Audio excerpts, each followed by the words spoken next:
The ban is finally over, but Cecilia is too busy to spend time with Yoki, so he ends up wandering the market district on a day off, bored out of his mind when he runs into Crayman shopping. Crayman still hasn't bought a proper anniversary gift for Sophia, which at this point has become something of a recurring personal disaster for the Vice Guildmaster. Yoki tries to help. The help goes sideways quickly, because Yoki gets distracted by a costume shop and walks out of it wearing a full black coat, a bat-shaped full-face helmet, and carrying a decorative sword with a dramatic zigzag blade. He announces himself as the magic swordsman of Black Lightning and declares himself available for any and all quests. This is not a joke. He takes on all 4 pending rank quests simultaneously. The first one involves a dragon. The magic swordsman of Black Lightning defeats it, extracts a heart-shaped ingredient the client needs for a life-saving remedy, and delivers it before anyone processes what just happened. He blazes through the remaining quests with the same unearned dramatic confidence, and the kind of results that make it impossible to complain about the attitude. Duke, who has now joined the Night Order but still carries exactly 0 obligation to play along with Yoki's theater, finds him after the 4th quest and tells him plainly that he always does this. He goes on a rampage, then collapses into embarrassment once the adrenaline wears off. Yoki takes this personally. The big context behind all of this is Valentine's Day. This world has won, and it matters to this episode in a very specific way. A group called Phantom Thief Envy and his associates have been stealing cacao and chocolate across the city with the stated goal of destroying Valentine's Day. They're former B-rank adventurers who found some kind of book in a dungeon and went completely off the rails over it. Their grievance is genuine in a painfully relatable way. They feel invisible, unloved, overlooked by a holiday that only seems to reward people who are already popular. Their method, however, is going around in a monster suit and terrorizing people. The magic swordsman of Black Lightning intercepts Phantom Thief Envy mid-robbery. The confrontation is theatrical in exactly the way Yoki's costume demands. He rescues a delivery person who was carrying Valentine's chocolates for the townspeople, dispatches Envy's companion's jealousy and heartburn, and confronts Envy himself. He's polite about it. He uses the blunt side of the decorative sword. He assures the bystanders that the people on the floor are thieves. Then he vanishes, leaving the scene to Raven's patrol unit, who finds them already handled. Raven, who is far too sharp not to recognize his former commander under a full-face helmet, watches him go and says nothing. Duke watches the whole thing as though supervising a disaster at work. Meanwhile, the household is in full Valentine's Day mode. Sophia is teaching Teal how to make chocolates. Teal, with her characteristic devotion, has made chocolates with magicite mixed in specifically for Gar, the gargoyle who has become something of a fixture in her life. Gar receives them with his usual stone-faced gravity. The scene of her feeding them to him while insisting he open wide, with several other members of the household in the room, is one of the episode's quieter comedic beats. Crayman receives chocolates from Sophia. He eats them and immediately has the reaction of a man who considers himself the luckiest person alive. He then announces to Yoki in no uncertain terms that he cannot have any. Yoki says he doesn't want any. He is clearly lying to himself about this. The situation escalates when Envy escapes from prison. He comes back, this time with something that has absorbed the chocolates from the city's Valentine's Day supply, and uses it to wreak broader havoc. People's carefully prepared chocolates are caught up in the chaos. Yoki, still fully committed to the magic swordsman persona, appears again to hold back whatever Envy has summoned. He fights it off and buys enough time for the townspeople to recover the situation. The confrontation between Yoki and Envy that follows is the emotional center of the episode. Envy accuses Yoki of being exactly the kind of person he hates, someone popular who gets everything. And Yoki, standing there in his ridiculous costume, tells him directly that he hasn't gotten anything. His feelings were already rejected. He received chocolates today, but from a friend's mother. He's not holding out hope for anything, except that he is, and he says so. He will not give up on getting chocolates from the person he loves before this day ends. Envy looks at him and sees something he wasn't expecting, someone who wants it as badly as he does. Then Cecilia arrives, and she gives Yoki something. The rest of the party gets the same standard cookies with a thank you note. Yoki gets a cake, one of a kind made separately. His reaction is entirely internal, and it is enormous. The day ends with both Raven and Yoki receiving chocolates from people who matter to them. Raven receives something from Happiness, quietly and with her usual minimal words but clear sincerity. She acknowledges that he's always shown up for her at work and that she genuinely respects him, and she thanks him for it. Raven is completely unprepared for this and says nothing useful in response. Yoki watches both of them from a distance and cannot help feeling everything at once. The episode closes with Yoki still in the costume and Raven deeply flustered, and the two of them telling each other to explode, which is apparently how this group says they're happy for each other. A new quest comes in from the Merchants Guild. Cargo keeps getting stolen from ships docked at the port town of Frymel. Guards have been posted at all times, but nobody remembers the moment the thefts happen, which is genuinely strange. Some sailors have mentioned hearing a beautiful singing voice right before their memories go blank. Yoki takes the quest. The port town means the ocean, which means Yoki's enthusiasm for the trip immediately becomes difficult to manage. The original plan was for Cecilia to come along. She can't. Something came up that means she can't leave Minerva for several days. Yoki is frustrated with himself for not checking her schedule in advance before accepting a quest that requires travel time. He goes anyway. The replacement companion is Raven, who arrives ready to work and brings happiness with him. The stated reason is that happiness has strong magic abilities that could prove useful. Yoki didn't know this about her. Raven points out that it makes sense since they only just met. He suggests Yoki use this trip to actually learn something about her. Then he finds somewhere else to sit on the carriage, very deliberately giving the two of them space. Yoki's internal reaction to this is that Raven should be using this exact same logic on himself. At Frymel, the investigation splits up. Yoki meets the client from the Merchants Guild while Raven and Happiness start asking around the docks. Happiness, who communicates in single words and very short statements, approaches the sailors directly and identifies herself as there for a quest related to the thefts. The sailors find her either fascinating or baffling, and one of them promptly calls over everyone else at the dock. The investigation becomes slightly chaotic from there, but she collects what she can. The working theory that emerges is mermaids. It fits everything: the singing voice, the memory gaps, the ability to board ships without leaving obvious evidence. Mermaids have a long history among sailors of being dangerous. The ones in this region were apparently keeping things peaceful until recently, which makes the sudden shift suspicious rather than characteristic. When some of the sailors start openly panicking about being eaten, Raven steps forward and identifies himself as captain of the Knights of Clariness. He states clearly that it is a knight's duty to protect people, and he intends to deal with the mermaid. Written down in the note format he uses, which is exactly this effect but with ink on paper, the message lands. Happiness stops him. He tries to tell her to wait at the inn. She says no, takes him by the arm, and refuses to elaborate. Yoki watches this and takes the diplomatic position that Happiness is more than capable of handling herself in a fight and that Raven should simply accept this. They trace the stolen cargo to a cove near the port. The boxes are there, but when they open them they find fakes. Someone set this up to lure pursuers here and have them dealt with. The mermaid song hits almost immediately. It is powerful enough that without active resistance, anyone nearby would be unconscious in seconds. Happiness counteracts it by singing herself, her harpy voice working against the mermaid's technique and creating enough interference for the others to stay conscious. With the mermaid's song neutralized, Yoki moves to intercept her. What they find when they corner her is not what they expected. The mermaid, whose name is Shaik, is not acting on her own judgment. She was captured along with her friend Misaki by a human operator who is running the actual theft ring. He's been using her singing voice to put sailors to sleep so his crew can board and loot the ships. The threat backing her compliance is simple and effective. Misaki stays captive as long as Shaik cooperates. When she realizes the people pursuing her might actually listen, she explains all of this while making clear she does not care if she lives or dies so long as Misaki is safe. Raven's initial position is that he cannot trust a demon. Happiness steps between him and Shaik without a word. Raven asks why she's protecting a demon. She answers, "Don't."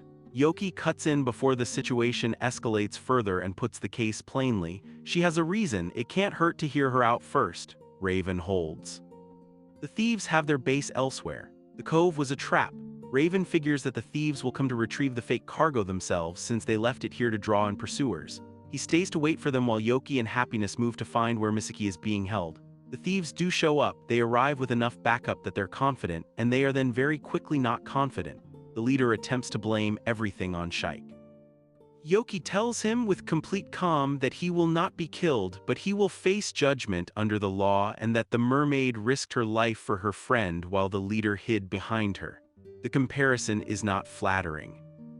Misaki is found packed into a crate. She's physically fine, taking it all with the breezy casualness of someone who already decided not to stress about it. She and Shaik are reunited. Shaik, now facing the people she was trying to put to sleep, apologizes directly to Raven. He takes it. He also apologizes to her for immediately moving to kill her before understanding the situation. It is a short exchange between two people who are both clearly uncomfortable with expressing vulnerability. The episode ends with Misaki performing a song of gratitude for the group. Her voice is genuinely beautiful and completely harmless, nothing like the sleep-inducing technique Shaik used against them. The sailors at the dock who overhear it are openly delighted. Then Misaki and Shaik return to the sea. After they're gone, Happiness confronts Raven about something. She tells him plainly that she dislikes what just happened, not the rescue, something between the two of them from when things were tense. She then says, "First, apology." Raven barely processes this before she does something that leaves everyone present stunned, and the episode cuts out before explaining what exactly just happened, leaving it as a question mark that carries into the next episode. Yoki is sitting with Cecilia over tea, watching Teal's daily visit to Gar from a comfortable distance, and his internal monologue is doing the thing it always does, circling back around to the question of whether things between him and Cecilia are actually going anywhere, or whether he is simply content to be her pleasant afternoon companion indefinitely. Today was fun as always, but is always enough? The question sits with him. He goes to Duke for advice. Duke listens to the full situation, then delivers a verdict: Yoki is a coward. He talks loudly about how much he loves Cecilia and then does almost nothing about it. If all he wants is to be her tea-time companion for the rest of his life, that is on him. He has no information, no actual knowledge of who she is or what she wants. He needs to stop moping and start learning. Yoki takes this seriously, processes it for about 30 seconds, and then decides that the correct response is to use his Vanish Wave spell to turn invisible and follow Cecilia around to see what she does when he's not there. Duke immediately calls this stalking. Yoki protests. Duke repeats, "Stalker." Then he hands the rest of the conversation off to Raven, who has arrived at exactly the wrong moment and is now apparently responsible for being the voice of reason here. Raven, who has his own situation to manage, redirects things by pointing out that knowing Cecilia better is a legitimate goal. He calls this useful. He also notes that Yoki could just ask Makana, who was in the hero's party with Cecilia for a long time. Yoki jumps at this. He goes to Makana. What follows is one of the more genuinely warm conversations in this series, even as it meanders. Makana tells him what it was actually like to be in the hero's party. The picture of Cecilia that emerges is someone who held everything together, managing the group's finances, gathering intelligence, cooking when Yuga inevitably wandered off during supply runs and got into trouble, and providing a quiet calm that stopped problems before they got out of hand. Yuga attracted chaos wherever he went, but his fundamental kindness meant that chaos usually resolved into something good for someone. Raven communicated mostly through written notes, and that too was Cecilia's domain to interpret and navigate. The party wouldn't have lasted the journey without her. Makana also let slip that Cecilia had a nickname from the party's adventures. She starts to describe it. Cecilia walks in. She gives Makana a look of complete exasperation and hauls her out of the room for what is clearly going to be a lengthy private conversation. Raven takes Yoki to the orphanage instead, which is where he explains the nickname situation by context.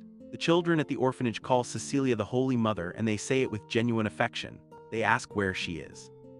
They want her desserts. The nickname came from the hero, who at some point during the journey looked at everything Cecilia was doing for the group and told her she was just like a mom, and then he called her mom in public. Repeatedly, the episode makes clear this was not appreciated. The mission for the day is a quest to clear undead out of an old mansion. The group assembles: Yoki, Cecilia, Raven, Makana, and Happiness. Raven has a plan for Yoki that is not the plan Yoki had. Yoki's plan was to defeat everything himself and look impressive. Raven gives him 30 points for this and explains why it makes no sense. Cecilia is a priestess, and dealing with undead is literally her specialty. The undead quest is her moment to shine, not his. Yoki should be supporting her. Yoki gets it. He is slightly humiliated, but gets it. The mansion is full of undead. Cecilia uses Holy Circle, a consecration technique she's been refining for efficiency for a long time. She moves through the rooms cleanly and methodically. Yoki's role shifts to support. He passes her water, keeps track of the surroundings, and stays out of her way while staying present. Between them, a rhythm forms that feels different from their usual TN conversation dynamic, more like a working partnership. Raven observes this. Happiness observes this. Makana observes this. The final room contains an undead king. The title implies more than the reality. It is somewhat more intelligent than the others, but not dramatically more powerful. Cecilia addresses it directly. She asks why it's so attached to the crown it's wearing. The undead king says it doesn't know. The crown was important, it just was. Cecilia, without judgment, tells it she will send it on to the afterlife along with the crown. She uses a high-level spell called Heaven's Rondo, which clearly takes a significant toll on her magic reserves. The undead king is at peace at the end. Yoki watches how she handled that and thinks something he doesn't say out loud. After the quest, Cecilia can barely walk. She used too much. Yoki offers his shoulder before she asks for it. She takes it. They get ahead of the others. She mentions that she found it interesting. The way he spoke to the undead king, she says, reminded her of that day back in the Demon King's castle. He had the same presence then. She called it saintly at the time in her head. He laughs off the compliment as best he can. She asks why the orphanage children call her Holy Mother. He says he'll tell her if she really wants to know. She decides to tell him herself. She explains the origin of the nickname with complete exasperation. It is the hero's fault entirely. He starts laughing. She tells him to stop. He cannot stop. The episode ends with Cecilia still flustered about the nickname and Yoki genuinely happy in a way that doesn't have anything to do with impressing anyone. Just two people learning things about each other that make the other one feel more real. Gar has a problem with his situation. He's receiving magicite from Teal on a regular basis, and he has become increasingly aware that she is spending a meaningful portion of her wages to bring it to him. She insists this is not overtaxing herself. It very clearly is. And Gar, who has centuries of stone-formed dignity behind him, finds the idea of being supported by a young girl who is still managing a chronic illness to be genuinely untenable. He tells Yoki he wants to work. Yoki is surprised, then he is immediately enthusiastic. What follows is Gar's great reformation. Yoki brings Gar to the Adventurers Guild. Gar, who still looks like exactly what he is under the earth magic disguise Sheik applied, walks up to the reception desk with complete composure, states his name and requests registration as an adventurer. The reception staff freezes. Yoki vouches for him. Crayman, who is currently grinning at a lunch his wife packed for him and trying to hide it from the rest of the office, is dragged over to handle things. Crayman, to his credit, simply processes the paperwork. Gar is now an adventurer. The first quest is a missing cat. Yoki immediately uses his enhanced senses to track the cat by scent within about 30 seconds of leaving the client's house. He finds it, notices it has a wound and a companion cat nearby, heals both, delivers them, and announces farewell before the client has finished being grateful. Cecilia, who has come along because she got wind of what was happening and was worried what Yoki might do unsupervised, points out the problem. Doing everything himself gives Gar nothing to learn from. The magic swordsman of Black Lightning is assigned to the back of the group. Gar is placed at the front. The reason Cecilia is present at all requires some context. Sophia told her about the magic swordsman of Black Lightning's reappearance. Cecilia put the details together and went to investigate behind the guild, found Yoki, and established immediately that she already knew it was him. She also figured out that the costume exists partly to give Gar cover by making both of them look unusual rather than one obviously out-of-place creature. She decides to help. She shows up the next morning in different clothes and introduces herself as Cecily the Adventurer, a disguise that handles her celebrity problem while letting her operate freely. Yoki's internal processing of this development takes the rest of the episode to fully complete. Several days of questing follow. Gar gathers herbs carefully, following Yoki's explanation about not taking more than the needed amount. He faces his first combat with goblins and handles it better than anyone expected. He earns money. He processes what earning money means when Teal has been doing exactly this while dealing with her condition for years. He resolves to work even harder. By the end of the third day, Gar tells Yoki and Cecily that he would like to continue on his own from here. He understands enough now. They're not needed for every quest. Yoki is briefly resistant to this idea before accepting that it's the right call. The rank A quest that serves as the main event is a ruins inspection for an archaeological research institution. The ruins are off-road. The travel takes multiple days, no attack magic is permitted to avoid damaging the site, and combat should be avoided wherever possible since studying the monsters in residence is part of the job. Cecily leads the quest, which means Yoki learns something important. The magic swordsman of Black Lightning is not actually running things here. He is support. She reads the terrain, identifies monster clusters by count before they round a corner, directs tactical avoidance, and writes a full written report at the end that the guild can submit directly. The person who finds running 24 rank A quests per week easy discovers that the other kind of difficult also exists. During a monster encounter in the ruins, Yoki uses a dark spell called Illusion Sphere to divert a group of around 13 without combat. The spell projects an image of whatever the target finds most appealing, freezing them in place. He explains this to Cecilia as they slip past. She asks what it would show her. He says whatever she likes the most. She thinks about it and says, cake, probably. His internal reaction to this takes several seconds to settle. They camp overnight in the ruins. Yoki, who is managing the full weight of being alone with Cecilia for several days while wearing a helmet as emotional armor, maintains the magic swordsman persona with extraordinary commitment. He refuses to take the helmet off even with no one around. He has engineered a way to eat with it on.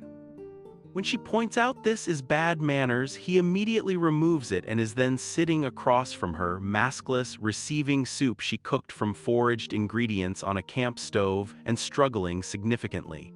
The mask goes back on immediately after dinner. The ruins turn out to contain nothing exciting. No sealed artifacts, no dormant constructs, no boss monster. Mushrooms, plants, and the creatures already cataloged. Yoki's disappointment is genuine and articulate. Cecilia's written report is still thorough and complete. The quest is fulfilled. Back in Minerva, Teal is at Gar's room looking for him. He hasn't been there for 4 days. She's visibly upset in the measured, restrained way of someone who has been trying not to show it. Gar returns, explains that he has rented a room nearby, that he is now an adventurer, that he is making his own income, and that she no longer needs to spend money on him. Teal's response is that being of service to him is her greatest happiness in life. They are at an impasse that appears to satisfy both of them. Yoki watches this and calls it exhausting for reasons he can't quite articulate. Cecilia, for her part, watches all of this and then tells Yoki quietly that she is glad he has settled into this world. He has made friends, he is building something. She says she is happy about that and means it. Then she asks him to please stop calling her Cecily the adventurer's partner in public. He has been using this framing to introduce her throughout the entire quest. He agrees to stop. He plans to absolutely not stop. The episode opens 1 month in the past. Duke has noticed that Raven is in bad shape and brings it to Yoki. He's been showing all the signs of someone pining for someone they can't see. Duke's proposed solution is a group outing. Yoki adds a practical framing to make it easier for Raven to accept, puts a quest component on it, and invites both Happiness and Cecilia to come along. Duke recruits an additional participant as well, Irene, a fellow knight who shows up enthusiastic about good food and appears to have arrived on the theory that more people makes the whole thing less obviously about Raven's emotional state. Group visits a newly built park that the king commissioned to mark the Demon King's defeat. It's an outdoor space well designed and the outing starts well. Happiness has cream on her face from something. Raven notices. He says her name. It's the first time he has spoken in front of members of the Night Order who hadn't heard his voice. Everyone present stops. The reaction he was dreading arrives. Irene says it in passing casually, the way people say obvious things without thinking. That's a striking voice.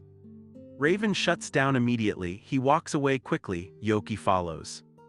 What Raven tells him, sitting somewhere away from the group, is the fullest explanation of his situation yet.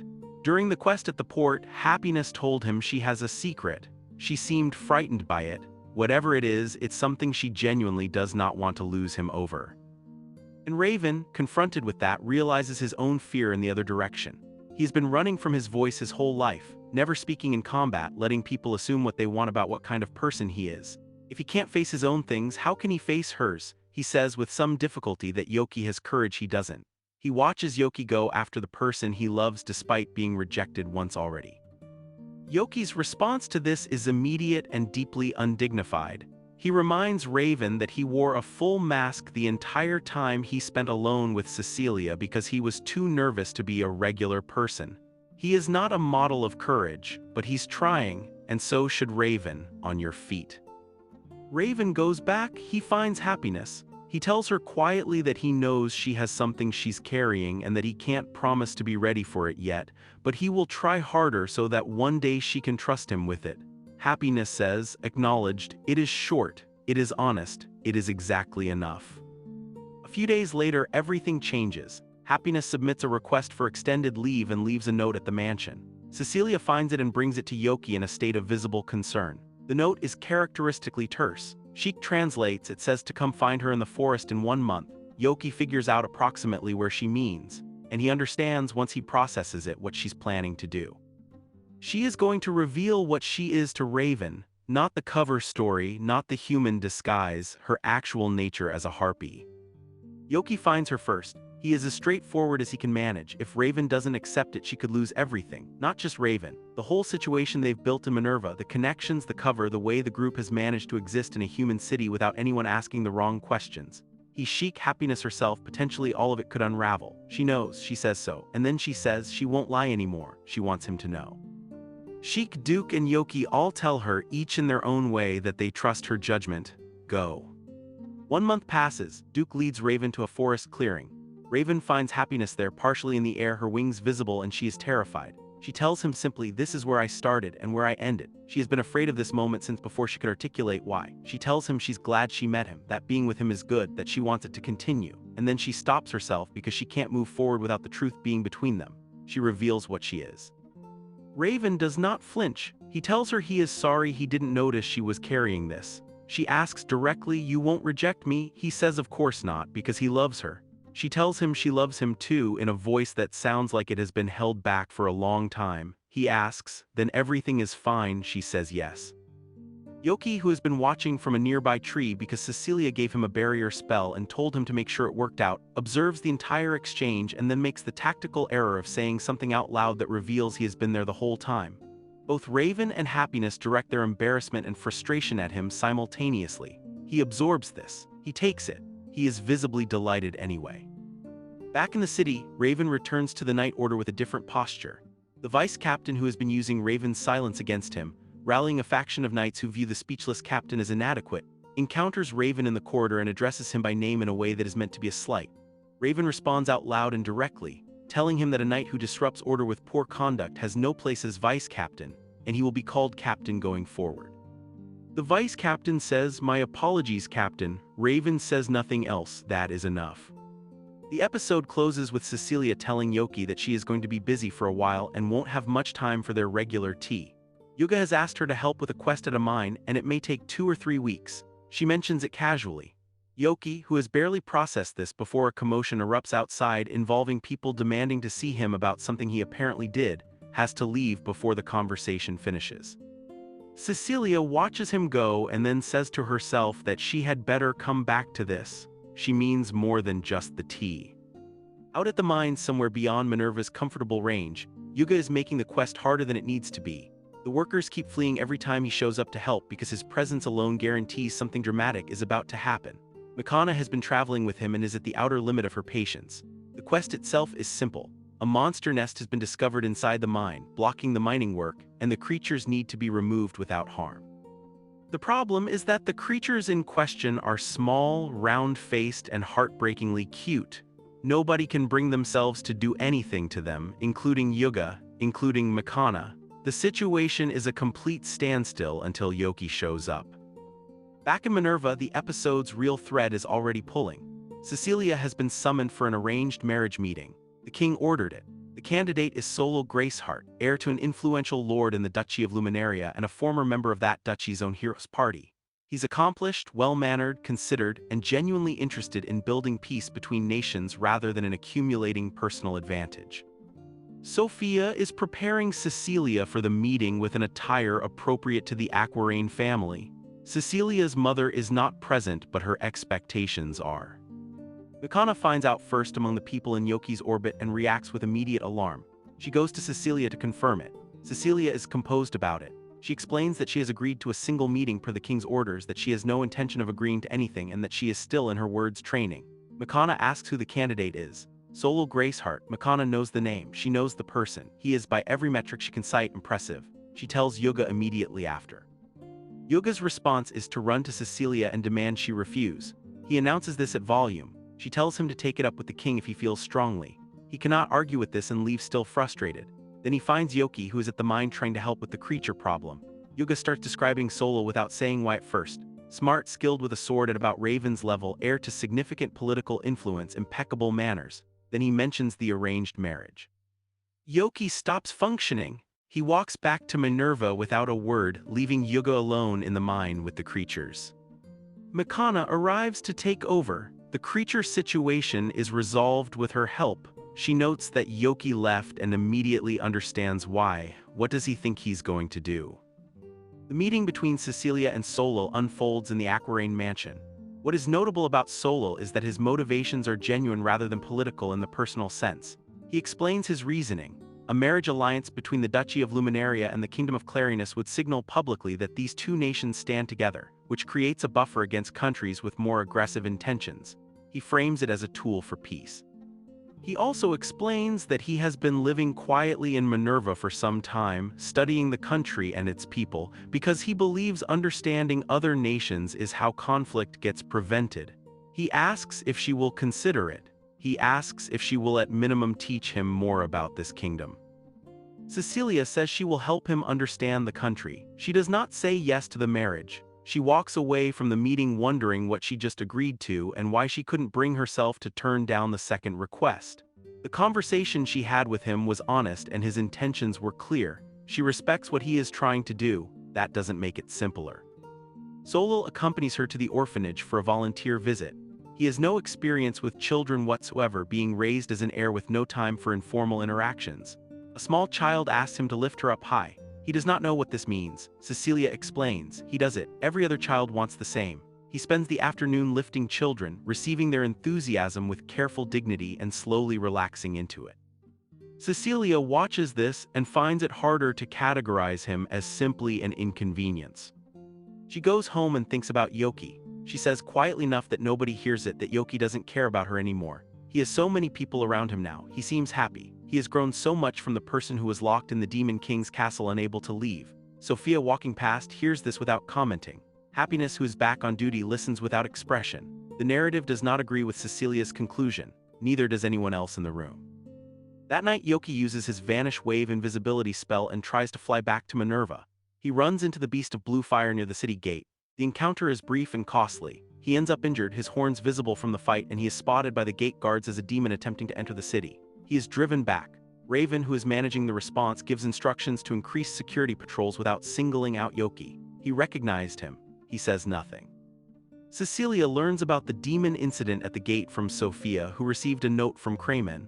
The description matches Yoki. She knows. She steps out and finds him at the gate checkpoint the next morning, injured and trying to look like he was never anywhere near a fight. She identifies herself to the guards and vouches for him, then she heals him without asking what happened. Standing next to her is Solil, who takes in the situation, introduces himself plainly, and states that he is hoping to become her fiancé. Yoki says he's sorry for interrupting the marriage meeting, wishes her a good day, and walks away. He is composed for exactly as long as it takes to get out of eyesight. The episode ends with Cecilia standing there watching him go and Solil watching her watch him and putting pieces together about what kind of relationship this actually is. The Beast of Blue Fire has become Kramen's personal professional nightmare. Reports are flooding the guild every day. He helped an old woman with a heavy box and brought her the wrong cat. He gathered herbs but pulled out the roots instead of the stems. He chased a purse snatcher so aggressively that 3 market stalls were knocked over in the process. He is trying to do good. He is very bad at it. He is not registered as an adventurer, so the guild cannot formally discipline him, but the complaints are piling up and the only person Kramen can think to blame is Yoki, since the beast looks almost identical to the magic swordsman of Black Lightning and is clearly operating from the same style manual. Yoki, who has returned to Minerva still rattled from the arranged marriage situation but unwilling to admit it, takes the quest to resolve the beast problem. His plan is to patrol the city jointly with Raven, using the visible presence of the magic swordsman alongside the knight captain to establish clearly that these are 2 different people. Any trouble the beast causes gets cleaned up behind him. Guild reputation restored. Magic swordsman's reputation preserved. He considers this elegant. Raven is more interested in the other open matter. A demon got through the gate 2 nights ago. He has a theory about who it was. He and Yoki walked the patrol. Raven confirms with complete calm that he suspected it was Yoki all along. Yoki says he panicked when he heard about the arranged marriage and flew home in a hurry. Raven absorbs this and points out that if Cecilia has genuinely not told him about the marriage meeting, it is probably not because she doesn't value him. It is more likely the opposite. He notes that she apparently appears notably more alive when Yoki is around. Yoki says he'd like that to be true but doesn't know what to do with it. Raven, who is not a person who gives speeches, still manages to say enough. Meanwhile, Cecilia is at the Aquarane mansion sitting with Celia, her mother, who asks directly, did she tell Yoki about the marriage arrangement? No, why? Because he's managing his friend's situations right now. She doesn't want to add to his worries. Her mother listens. Then she asks, how does Cecilia actually feel about Yoki? Cecilia says with defensive immediacy that Yoki has nothing to do with anything. Her mother smiles in the particular way of someone who has just confirmed exactly what she suspected. She points out, gently, that if Yoki truly had nothing to do with anything, there would be no reason to keep the marriage meeting secret from him. Cecilia has no answer to this. Happiness, still at her post, mentions to Cecilia that the beast of blue fire has appeared again. This time he is chasing a purse snatcher. The beast drives the snatcher into a wall, recovers the purse, and then stands in the middle of a small crowd delivering a speech about justice. Cecily steps in. She identifies herself as an adventurer. She asks the beast why he keeps causing chaos throughout Minerva. He sees who she is behind the persona and hesitates. Then the magic swordsman of Black Lightning appears, and suddenly there is a standoff in the middle of a city street between two people in dramatic dark costumes, one wearing a black helmet and the other with blue fire as a calling card. The beast challenges Yoki directly. He shouts that everything he has ever wanted is what the magic swordsman already possesses: the recognition, the gratitude, the freedom to act, and the attention of someone he cares about. He doesn't name Cecilia. He doesn't need to. He has been mimicking the magic swordsman's look and actions because it was the closest template he had for the kind of person he wanted to be, and he never found a way to be that person as himself. Yoki, who processes this faster than expected, tells him to move the fight somewhere that won't damage more market stalls. The beast agrees. They relocate. The fight that follows is actually a fight, not a performance. The beast has genuine power and a genuine grievance, and Yoki acknowledges both. But the beast cannot match what Yoki can do, and eventually the momentum shifts decisively. Yoki stops the fight before it reaches a conclusion that would genuinely harm the beast, and instead says what needs to be said. He does not dress this way or act this way in order to gain anything from anyone. He does it because it is who he is. He lives according to his own feeling. The beast wants what someone else has, then he should stop chasing someone else's path and find his own. The beast sits with this. Cecily then addresses both of them. The magic swordsman gets a quiet but pointed note about whether an elaborate theatrical battle in the middle of a residential district was strictly necessary. He accepts this. The beast explains his actual story. He was raised with expectations so total that nothing he accomplished was ever acknowledged as individual effort. Every achievement was expected, not celebrated. He began mimicking the magic swordsman because the magic swordsman seemed to be someone who was seen. Cecily tells him that he does possess real power. From now on he should use it for himself, and in doing so it will also benefit the people around him. The beast leaves. Yoki, still playing damage control, announces to the assembled crowd that the beast has been captured and reformed. All damages will be compensated, and complaints can be filed with Crayman at the Adventurers Guild. Crayman, who hears about this secondhand, has a predictably miserable reaction. Yoki, no longer in the costume, makes his way back to Cecilia. He tells her, standing there without theater or persona, that he knows his feelings are not necessarily returned, and that is fine. But if she goes somewhere far away and he never says anything, he will spend the rest of his life with nothing but regrets. He tells her plainly he loves her. Please go out with him. She asks him to wait a little while. She says she will not be vague after he was so direct. Tomorrow, after she gives her answer about the arranged marriage meeting, he should meet her at their usual place. He says he will be waiting. The next day she turns down the proposal. Solo receives this with grace. He mentions quietly that the magic swordsman of Black Lightning had once introduced someone as his partner, and that there is something in the way Cecilia moves when she is near Yoki that tells him this decision was already made before the meeting started. He says he was hoping to eventually meet the man himself rather than the persona. He does not say this with bitterness. He leaves. Cecilia meets Yoki at the usual place. She looks at him for a moment and then begins, not with an answer but with a memory. She tells him that the first time they met in the castle she was afraid. She had prepared herself to die when he kept her behind. And then he called a timeout and introduced himself, and nothing went the way she had been expecting. She says, "Being with you has always felt exciting and real." And then she says quietly, in her own words and her own order, she loves him too. She hopes he will still have her. And just like that, it's done.